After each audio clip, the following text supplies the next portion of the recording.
History taught us to fear conquest, but Al-Andalus proves something the world rarely admits. Conquest builds. Invasion destroys. Invasion shuts down the light of a nation. But true conquest, real faith, is the kind that turns darkness into knowledge, fear into stability, and chaos into a civilization that lasts for centuries. And that is exactly what happened in Al-Andalus. When the Muslims first arrived in the Iberian Peninsula, they didn't enter a land living in peace. Spain at that time was drowning in civil wars. Kings were fighting each other. Nobles were betraying their own people. Famine spread. Justice collapsed. And ordinary families were trapped between the ambitions of rulers who cared about nothing but their own thrones. The Muslims didn't come to burn a flourishing nation. They came into a land that was already cracking, and they rebuilt it.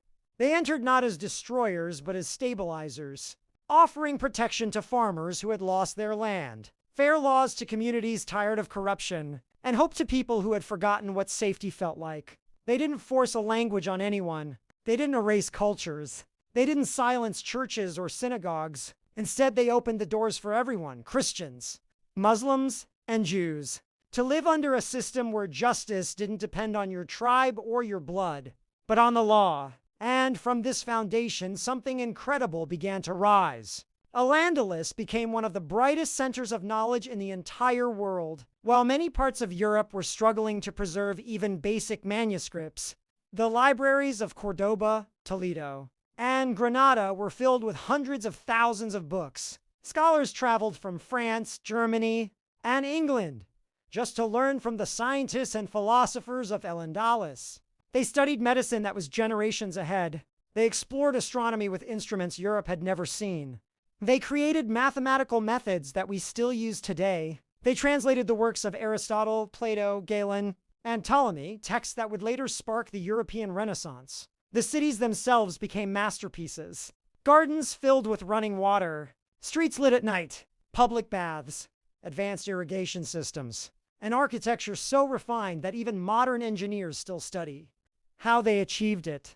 But perhaps the greatest achievement wasn't the buildings. It was the harmony. For centuries, Jews, Christians, and Muslims debated philosophy together, practiced science together, wrote poetry together, and shaped a culture that belonged to all of them.